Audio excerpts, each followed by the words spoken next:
Friends எல்லாருக்கும் வணக்கம். தஞ்சாவூர்ல இருந்து 32 கிலோமீட்டர், கும்பகோணத்துல இருந்து 6 கிலோமீட்டர் அங்கதாங்க இருக்கு உடையாலூர் அப்படிங்கிற ஒரு கிராமம். ஸோ அந்த உடையாலூர் அப்படிங்கிற கிராமத்துல ஒத்தத்தோப்பு அப்படிங்கிற ஒரு தெருவுல ஒரு 100 மீட்டர் உள்ள போனீங்கன்னு வைங்களேன், என்னடா இது ஒரு வீட்டோட அட்ரஸ் சொல்றேன் அப்படின்னு பாக்குறீங்களா? கண்டிப்பா இல்லைங்க. இப்போ இருக்கிற Tamil Nadu, Kerala, Andhra, Karnataka, Andaman Nicobar, Lakshadweep, Java, Sumatra, Indonesia, Maldives மற்றும் முக்கால் பங்கு ஸ்ரீலங்காவை 30 வருஷமா தன் ராஜ்யத்துல ஆண்ட மா பேரரசர் சிவபாதசேகரன் அப்படி எல்லாம் பேரோட அழைக்கப்பட்ட அருள்மொழிவர்மன், அதாவது முதலாம் ராஜராஜ சோழன் கிட்டத்தட்ட ஒரு 1000 வருஷமாங்க அங்கதாங்க துயில் கொண்டிருக்கார். 60,000 யானைப்படை, 10 லட்சம் குதிரைப்படை, இந்தியாவின் முதல் கடல் படையின் அதிபதி, தஞ்சை, உறையூர், காஞ்சி அப்படிங்கிற மூணு தலைநகரங்களையும் ஆண்ட ஒரு மா பேரரசர். அவருடைய பள்ளிப்படை இன்னைக்கு யாருமே கவனிக்க முடியாத ஒரு நிலையில தாங்க இருக்குது. தமிழ்நாட்டின் முதல் சக்கரவர்த்தி அவரோட நினைவிடம் இன்னைக்கு மண்ணோட மண்ணா கிடக்குது. ராஜராஜ சோழங்கிற பேரரசு பாத்தீங்கன்னா நம்ம எல்லாருக்கும் தெரிஞ்ச மாதிரி ஒரு சைவ இனத்தை சார்ந்தவர். அவர் சிவன் கடவுளை வழிபட்டு வந்துட்டு இருந்தாரு. சோ சிவன் கடவுளை வழிபடுற சைவர்களுக்கு அன்ற ஒரு காலத்துல இறந்துட்டாங்க அப்படின்னா அவங்க உடலை உடனேயே புதைக்க மாட்டாங்க. பட் அவங்களோட உடலை எரிச்சு சாம்பல இடத்துல புதைச்சு அதுக்கு மேல சதுர வடிவில் உள்ள ஒரு சிவலிங்கத்தை அது மேல அமைச்சு அதை பள்ளிப்படை வீடு அப்படின்னு அழைச்சிட்டு வந்துட்டு இருக்காங்க. சோ அவரோட பள்ளிப்படை வீடு எங்க இருக்கு அப்படின்னா அந்த உடையலூர் கிராமத்துல தாங்க இருக்குது. அவரோட பள்ளிப்படை வீடு இப்படி இருக்கிற நிலையில ராமநாதபுரத்துல இருந்து திருமுருகன் அப்படிங்கிற ஒரு அட்வொகேட் மெட்ராஸ் ஹைகோர்ட்ல ஒரு பெட்டிஷன் ஃபைல் பண்ணியிருந்தாங்க.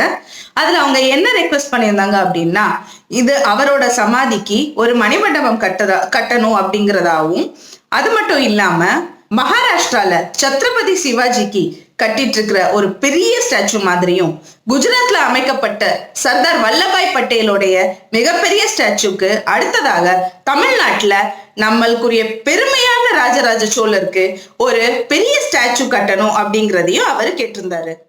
இதை தொடர்ந்து ஸ்டேட் ஆர்கியாலஜிக்கல் டிபார்ட்மெண்ட் அந்த இடத்துக்கு போய் ஏப்ரல் 2019 சில எக்ஸ்ப்ளோரேஷன்ஸும் நடத்தியிருந்தாங்க. அண்ட் ரிப்போர்ட்ஸ் ஒரு 2 வீக்ஸ்ல சப்மிட் பண்றோம் அப்படின்னு சொல்லியிருந்தாங்க. யோசிச்சு பாருங்க, 216 அடி கொண்ட விமானம் அப்படிங்கிறது பாத்தீங்கன்னா டெம்பிளோடைய டவர். அண்ட் 80 டன், அதாவது கிட்டத்தட்ட 80,000 கிலோ வெயிட் கொண்ட ஒரே ஒரு கல்லை செதுக்கி அந்த விமானத்துக்கு மேல கும்பமா அமைக்கப்பட்டிருக்குங்க. எந்த கோயிலை பத்தி பேசுறேன்னு பாத்தீங்கன்னா தஞ்சை பிரகதீஸ்வரர் கோயிலை பத்தி தாங்க பேசிட்டு இருக்கேன். சோ இந்த தஞ்சை பிரகதீஸ்வரர் கோயில் யார் கட்டுனா, யாரோட இனிஷியேட்டிவ்ல இது கட்டப்பட்டது அப்படிங்கிறது நம்ம எல்லாருக்குமே தெரியும். இப்படி ஆளே இல்லாம கவலைக்கடங்க இருக்கிற இவரோட மணிமண்டபம் ராஜராஜ சோழன் தாங்க பேசுறேன். அவர் கட்டண கோயில் தாங்க தஞ்சை பிரகதீஸ்வரர் டெம்பிள்.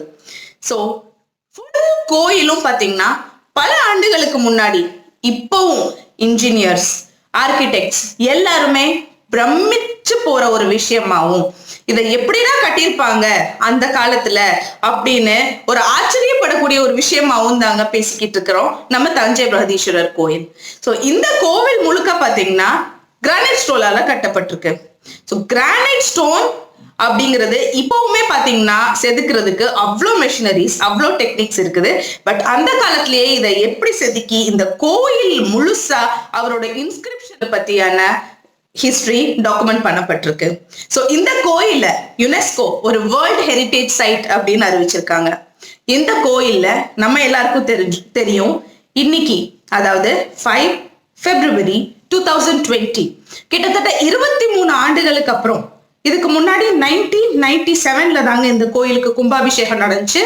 சோ இன்னைக்கு அதுக்கு அடுத்து கும்பாபிஷேகம் நடத்திருக்காங்க. இந்த கும்பாபிஷேகம் நடத்தும் போது ஸ்லோகங்கள், மந்திரங்கள் தமிழ்ல சொல்லணுமா இல்ல சம்ஸ்கிருதத்துல சொல்லணுமா அப்படின்னு ஒரு டிபேட் நடந்துட்டே இருந்துச்சு. ஸோ இந்த விவாதம் பாத்தீங்கன்னா பல வாரங்கள் தொடர்ந்து ஃபைனலா கோர்ட் ஜட்ஜ்மெண்ட் பிரகாரம் இது வந்து 2 மொழிகள்லயும் வந்து இந்த நம்ம ஸ்லோகங்கள் சொல்லி இன்னைக்கு கும்பாபிஷேகத்தை நல்லபடியா நடத்தணும்னு அறிவிச்சிருந்தாங்க. ஸோ அதை தொடர்ந்து இன்னைக்கு கோயில்ல ரொம்ப சிறப்பா 2 மொழிகளிலுமே வந்து மந்திரங்கள் ஓதி கும்பாபிஷேகத்தை நல்லபடியா நடத்தி முடிச்சாங்க. ஒரு சிறப்பான நிகழ்ச்சி நடைபெற்ற இந்த நேரத்துல நான் என்ன சொல்ல விரும்புறேன் அப்படின்னா, இந்த எக்ஸ்ப்ளோரேஷன்ஸ் அண்ட் இந்த ஒரு ஆர்கியாலஜிக்கல் டிபார்ட்மெண்ட், ஸ்டேட் கவர்மெண்ட் எல்லாருமே சேர்ந்து அந்த இடம் வந்து பாத்தீங்கன்னா ராஜராஜ சோழனுடைய சமாதி தான் அப்படின்னு அந்த ஊர்ல சுத்தி இருக்கிறவங்க எல்லாருமே அதை நம்புறாங்க. அண்ட் அதுதான் அவங்களோட சமாதின்னு வழிபட்டு வந்துட்டு இருக்காங்க. காலங்காலமா கிட்டத்தட்ட 1000 வருஷமா அததான் அவங்க சமாதின்னு சொல்லி வழிபட்டு வந்துட்டு இருக்காங்க. சோ அப்படிப்பட்ட சமாதி இருக்கிற இடம் வந்து உண்மைதானா அப்படிங்கிறத எப்படியாவது நிரூபிச்சு அங்க ஒரு மணிமண்டபம் கூடிய சீக்கிரம் கட்டினா ரொம்ப நல்லா இருக்கும் அப்படிங்கிறது என்னோட கருத்து. சோ நான் அதை இங்க பதிவு பண்ண விரும்புறேன்.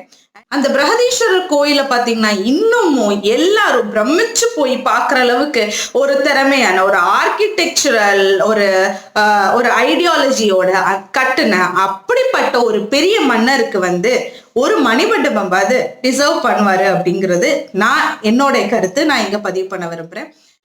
அது உண்மையிலேயே அவரோட சமாதி தானா? சோ நீங்க என்ன நினைக்கிறீங்க அப்படிங்கிறத கமெண்ட்ல கண்டிப்பா லீவ் பண்ண மறந்துடாதீங்க. அண்ட் நெக்ஸ்ட் ஒரு யூஸ்ஃபுல் வீடியோல சந்திக்கிறேன். அது வரைக்கும் நன்றி, வணக்கம்.